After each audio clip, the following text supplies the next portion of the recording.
estimé que la MONUSCO, et y compris aussi l'EAC, apparemment ne sont pas en train de jouer les rôles pour lesquels la République attend de ces deux forces, l'une sur régional et l'autre au niveau international. Vous avez quelle réaction? Je pense que lorsque le chef d'État, les chefs de l'État, Antoine Tshisekedi, chiméré pour la réunion de la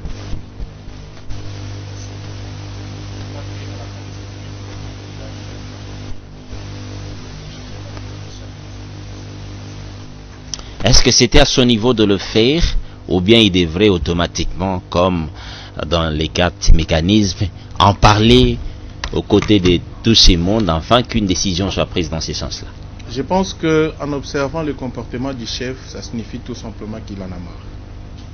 Il en a marre, il a produit tout ce qu'il pouvait donner à titre d'énergie, et puis il a fait tout ce qu'il pouvait faire, et à un certain moment, ces gens-là doivent être interpellés.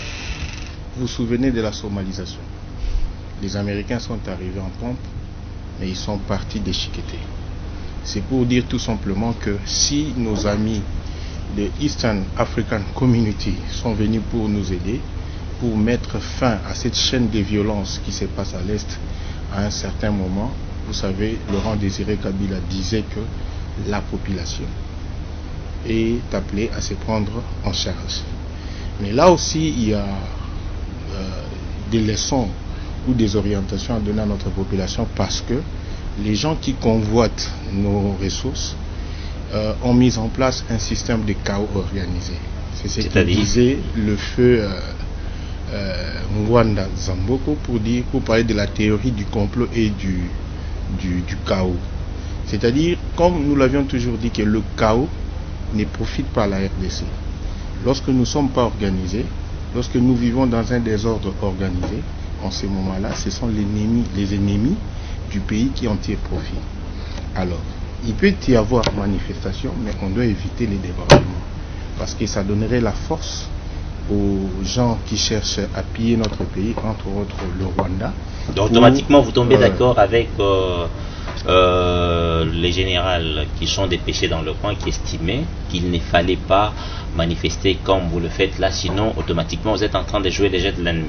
Effectivement, parce que vous voyez l'ennemi tel qu'il est là, notre ennemi a comme image, telle que la face qui est visible, c'est le Rwanda de Paul Kagame, mais derrière le Rwanda, c'est toute une somme de multinationales et des commerçants de tout genre. Alors, on doit faire attention, parce que il ne faut pas assez qu'on arrive à la somalisation de la partie Est. Parce que ce qu'on doit savoir, la RDC telle qu'on est là, sur le plan géostratégique, en termes de menaces terroristes, nous savons que du côté nord, il y a le Mbororo. Que moi j'ai vu le Mbororo au niveau des Banalia. J'ai vu le Mbororo avec leurs troupeaux. J'ai vu le Mbororo là-bas lorsque j'ai parti à Bouta. Et du côté nord-est, il y a les gens de l'Ouganda. Et du côté est, il y a les FDLR. Mais ce qu'il faut savoir du côté nord-ouest, dès que vous quittez le Tchad, il y a le Boko Haram. Et si vous prenez maintenant du côté sud, en allant vers le Kenya et consorts, vous voyez qu'il y a la présence des Shebabs. Donc ce qu'il faut faire, il faut faire attention. Il ne faut pas que le Congo devienne une terre où tout le monde viendra pour puiser et faire n'importe quoi. Mais c'est l'impression qu'on a au regard, bien sûr, de ce qui se passe dans la partie Est. Moi, je crois que ces gens-là ont allumé le feu. Vous savez pourquoi? C'est parce qu'ils savent qu'aujourd'hui, la RDC a un président, a un gouvernement qui commence à prendre les choses à la hauteur de la nation. C'est-à-dire mettre en place le plan de programmation militaire et la politique de la défense. Parce que ce qu'il faut savoir, lorsqu'on parle de l'infiltration, la technique d'infiltration et en matière de sécurité, c'est la technique qui est utilisée partout au monde. Qu'est-ce qui se passe? Nous sommes Congo, C'est-à-dire qu'on doit être efficace pour essayer d'analyser ce qui se passe chez les autres. C'est de cette manière-là que nous allons prévenir tout ce qui est comme menace. Tenir compte de nos faiblesses, ce qui relève de l'environnement interne, mais on doit prévenir toutes les menaces. Alors lorsqu'on a mis en place la politique de la défense, cette politique jouerait le rôle de protéger le pays vis-à-vis des chocs extérieurs en termes sécuritaires, parce que dans toutes les ambassades du monde, nous allons maintenant dépêcher nos attachés militaires.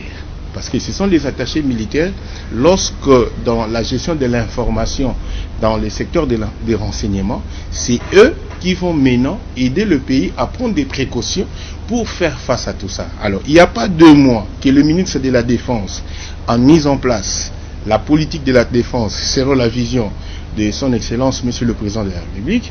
Il n'y a pas 3 mois qu'on a parlé d'une loi de programmation militaire qui va nous permettre, dans sa vision pluriannuelle, que les FARDC puissent se développer et s'équiper. Et dans l'entretemps, de l'autre côté, on a vu à Quito, il y a à peu près 12 000 jeunes, alors qu'au niveau de Kamina, il y a déjà 5 000 jeunes. Lorsqu'on va prendre les centres de Lukusa, ainsi que de Moura et de Kotakoli, donc pratiquement, dans cette prévision, en termes de formation et de préparation et de sécurisation, on peut déjà planifier 30 000 jeunes qu'on doit former et équiper pour aller défendre le pays.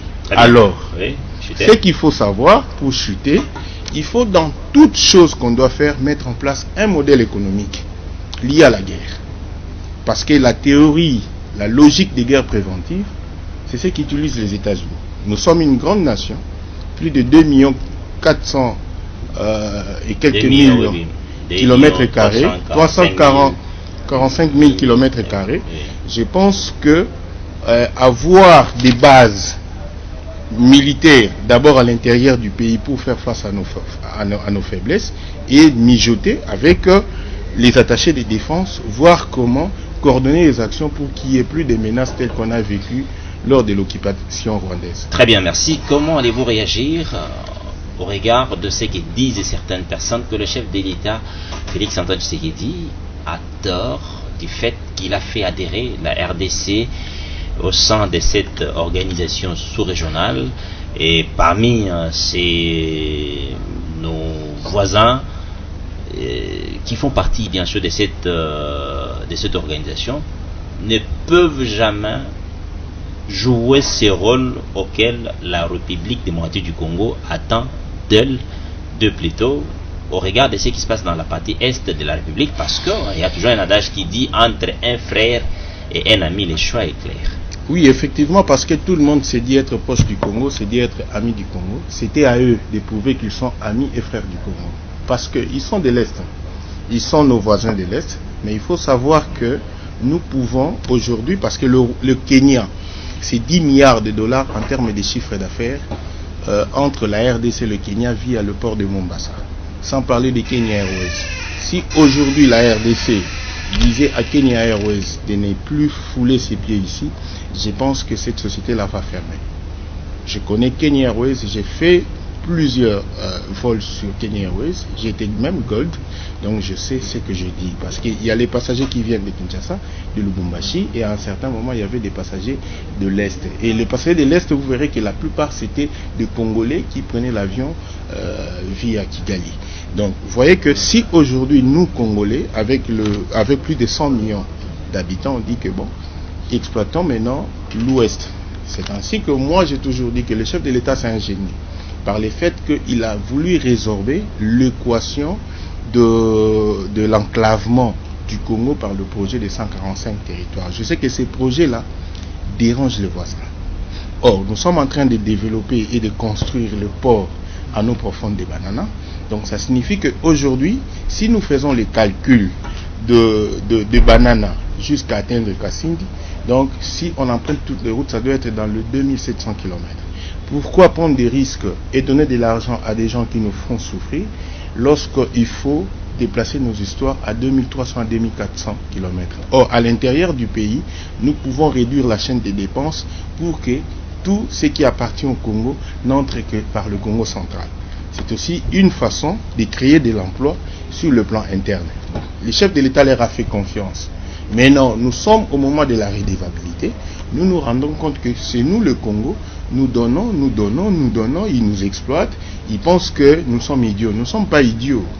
Nous ne sommes pas idiots, mais je pense que nous allons atteindre un moment où, à un certain moment, on va dire stop. Parce que la RDC qui avait un budget de 4 milliards et demi il y a 5 ans, mais cette RDC aujourd'hui parle d'un budget de 16 milliards. Alors, parmi les informations que j'ai recueillies, en termes de fiscalité, la communauté indienne, ici, chez nous, ça reste à vérifier, produit un chiffre d'affaires qui peut aider la RDC à faire un collecte en termes budgétaires de 20 milliards de dollars. Donc, si on commence à boucher les trous et on commence à boucher, et on arrive à bien collecter les moyens nécessaires, je crois qu'on va rejoindre Mouzito. Tel qu'il disait, organisons notre économie, nous allons avoir les moyens pour faire face à la guerre. Très bien. L'immobilisme de la force sous-régionale dans la partie est de la République, c'est ce qui a poussé justement la population d'en avoir ras-le-bol jusqu'à manifester. On a même constaté qu'il y a, parmi les manifestants, il y a eu 2 morts. Alors, la population souhaitait tout simplement que cette force soit hors la République et que le FARDC, nos vaillants soldats, fassent quelque chose parce qu'ils sont capables. Vous ne trouverez pas que l'EAC, ce n'est qu'une épine dans le pointe des pieds? Non, tout en sachant que la population disait déjà qu'on mette fin à la MONUSCO. La MONUSCO, à l'époque Monique, a été mise en œuvre par William Swing. On doit maintenant se poser des questions. Venez William Swing, il est en Afrique du Sud, évoluer dans quelle structure? Moi j'ai toujours dit que l'Afrique du Sud, c'est la terre où on doit avoir confiance. Pourquoi? Les grands messieurs qui torpillent l'Afrique aujourd'hui, avec sa fondation Open Society qui était Foundation, tout est parti de l'Afrique du Sud dans les années 78 au niveau de Cape Town. Maintenant, ce que fait la population aujourd'hui, nos amis, nos frères de l'EAC doivent comprendre que la théorie du complot est en train de se confirmer. C'est-à-dire, aujourd'hui, c'est qu'on doit savoir que la RDC est victime de ses voisins. Même si on devait faire les affaires... Ce sont les mêmes voisins que vous qui vivaient au loin, mais vous les avez tirés jusque sur la terre congolaise. Non, c'est parce à que... travers cette organisation sous-régionale. Non, c'est parce que nous sommes une terre hospitalière. Et il y a la notion de la solidarité viagère de proximité. On s'est dit qu'on est frères africains. Entre nous, on peut trouver la solution. Et nous pensons que les autres peuvent dire à Kagame, au président Kagame, que ça suffit, on s'arrête là. Il y a plus ou moins 10 millions de morts. C'est plus que l'Holocauste. C'est plus que les 800 000 morts rwandais qu'ils ont connus dans les années 94. Donc vous voyez que nous sommes devant un génocide qui n'a pas de sens, qui n'a pas de nom. Un génocide, moi je dirais idiot. Idiot pourquoi? Même si la RDC c'est l'épicentre de toutes les richesses du monde, on pouvait tout simplement tirer profit par les affaires qu'on pouvait faire avec nos voisins. On a le cas de la Zambie. La Zambie, je l'ai toujours dit, c'est 1200 tracts qui passent en aller comme au retour. Ça fait, si on fait la somme de tout ça, c'est 1200 tracts qui passent, qui payent les différentes taxes au niveau de la Zambie. Et la Zambie en tire profit. Sans compter les mouvements des personnes. Alors, ça sert à quoi de tuer les gens lorsqu'on sait que pour le seul port de Mombasa, le Kenya peut réaliser un chiffre d'affaires de 10 milliards de dollars. Alors que nous, avec l'émir de Dubaï, en termes de conteneurs, là c'était en 2017, j'étais à Dubaï, comme j'ai quand même des amis, je sais côtoyer les différents milieux de Dubaï, et je sais parler business et économie avec eux. La RDC à cette époque-là pesait déjà dans les 9-10 milliards de dollars en termes de conteneurs, sans compter que tout ce qu'on importe par avion avec l'usage des MCO et consorts. Donc, c'est-à-dire que cette théorie du complot, c'est serait maintenant visible, parce que à un certain moment on ne savait pas qui étaient nos ennemis. C'est ainsi que moi je pense on doit déjà se préparer pour dire au revoir à l'EAC et pour dire au revoir aussi à SADC, parce que la plupart de tous ces gens-là savent ce qu'ils ont fait pendant les différentes guerres que nous avons connues. Très bien, merci. Allez, parlons maintenant du processus électoral. C'est vrai, l'année 2023, c'est l'année électorale au regard de notre constitution. Comment vous entrevoyez un peu l'avenir avec ce qui se passe dans la partie Est de la République? Qu'est-ce qui est prioritaire? Est-ce que c'est la sécurité de la population ou bien ce sont des élections? Non, la sécurité de la population, c'est, on ne peut pas accepter de vivre ce cycle infernal de nos frères et sœurs qui perdent la vie. Il y a des femmes qui sont violées, il y a des enfants qui sont forcés à faire des travaux indignes. Vous voyez que on ne peut pas dire que les élections doivent passer en première par rapport à la sécurité. Mais cela ne nous empêche pas que nous puissions continuer les opérations d'enrôlement. Parce que si on regarde sur le plan légal, la dernière carte que l'on avait, la carte électorale, ça avait un délai. Donc, comme ça avait un délai, on doit quand même se renouveler parce qu'il y a des mineurs qui doivent rejoindre l'âge de la majorité. Donc on doit aussi savoir une chose, et que la carte d'électeur que l'on a aujourd'hui, c'est une prémisse pour obtenir la carte d'identité. Parce que, entre autres, le fait que la dernière opération liée à l'identification et à l'enregistrement et aux collectes des données sur le plan scientifique de la population, qui date de 1984, jusqu'à ce jour, on n'a pas de données fiables. On ne sait pas dire qui est congolais et qui ne l'est pas, quelle est notre structure démographique. Le taux d'accroissement s'est projeté 3,1, mais la vérité, ça sera quel taux? Et sur base de ça, on doit maintenant mettre en place une politique de planification économique, parce que la première cheville ouvrière du développement, c'est l'homme. Notre population est jeune, donc il faudra, c'est que on ne doit pas arrêter cet élan, mais dans l'organisation managériale, on peut tout simplement continuer à enrôler, mais dans l'entretemps, on doit faire face à la guerre. Et on doit continuer à prendre des mesures pour sécuriser le pays sur le plan interne et sur le plan extérieur, tel que la politique de la défense, telle qu'est mijotée par le président de la République et le ministre de la Défense, l'ensemble du gouvernement, pour la protection du pays dans son ensemble. Très bien. Une particularité qu'on essaie un peu de constater ces derniers temps, c'est presque tout le monde qui veut aller s'enrôler avec sa base. Est-ce que ça, c'est pas déjà une campagne déguisée, au lieu d'attendre le moment venu et souhaité par la Commission électorale nationale indépendante? Bon, moi, personnellement, je serai candidat pour le compte de mon parti, l'Union pour la démocratie et le progrès social Tshisekedi, pour la circonscription de Moamba. Je serai candidat, je suis allé m'enrôler sans caméra, sans quoi. Parce que peut-être là c'est vous qui avez fait cette exception. J'ai vu les vice-gouverneurs aller s'enrôler. On lui a posé la question, mais vous êtes venu sans tout ce monde? Il a dit que les choses sérieuses et au banatan.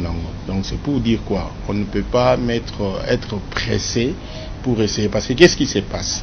Il y a un mouvement frictionnel entre les différents candidats. Les mêmes personnes qui vous accompagnent ici sont les mêmes personnes qui vont accompagner X. Et sont les mêmes personnes qui vont aller avec Y. Et vous allez, lorsqu'on fait la comptabilité des t-shirts, vous verrez que la même personne qui est Robert Katende peut se retrouver avec 3 t-shirts pour 3 candidats différents. Alors, moi je me dis que si je dois targeter des électeurs, c'est la masse silencieuse là, qui reste à la maison, qui doivent écouter le discours d'un candidat qui rassure. Parce que l'après 2023, je pense qu'on doit prendre des décisions courageuses. au niveau de l'Assemblée, entre autres, retoucher cette constitution, parce qu'il y a des articles qui dérangent. Dans quelle disposition que vous pensez qu'il faut la retoucher? Je pense déjà que la loi Bakajika, qui n'est plus d'actualité, on doit revenir à cette loi. Et il y a aussi les matières appartient à l'État congolais. Okay. Et puis à part ça, il y a des dispositions telles que liées à la lutte contre la corruption. Vous voyez, aujourd'hui, tous ces grands aventuriers du monde qui pensent faire le business chez nous, tout en tuant les Congolais, ne sont là que pour marteler avec une seule chose, pour dire qu'on est corrompu, sans pour autant dire à la population qu'on a gagné 3 places. On a gagné 3 points, nous sommes passés de 180e, maintenant on est 165e. Ce qui n'est pas bon parce qu'on est en dessous de la moyenne. Alors, moi je pense qu'on doit renforcer des lois relatives à la lutte contre la corruption, le blanchiment des capitaux et le financement du terrorisme, pour que les structures orientées vers la lutte contre la corruption puissent avoir un management de qualité, de telle sorte que nous puissions réduire à la limite du possible l'ampleur et ce fléau qui est lié à la corruption. Ok, très bien, merci.